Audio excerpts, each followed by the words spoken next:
आकाशवाणी औरंगाबाद. वैभवी जोशी ठळक बातम्या देत आहे. देशातली सर्वात मोठी कर सुधारणा म्हणून ओळखली जाणारी वस्तू आणि सेवा कर जीएसटी प्रणाली आज मध्यरात्रीपासून देशभर लागू होणार आहे.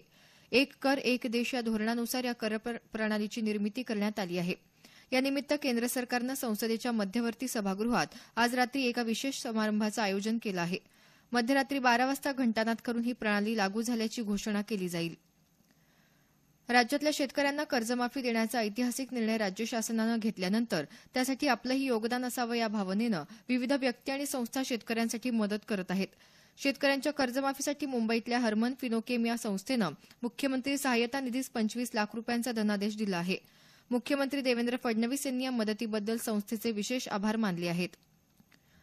राज्यातल्या 89 लाख शेतकऱ्यांना कर्जमाफीचा लाभ देण्यासाठी आणलेल्या छत्रपती शिवाजी महाराज कृषी सन्मान योजनेचं राष्ट्रवादी काँग्रेस स्वागत करत असल्याचं राष्ट्रवादी काँग्रेसचे प्रदेशाध्यक्ष सुनील तटकरे यांनी म्हटलं आहे.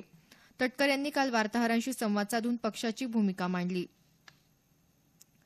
नाशिक जिल्ह्यात मालेगाव इथं झालेल्या तिहेरी वाहनांच्या अपघातात धुळे इथले 4 जण जागीच ठार झाले.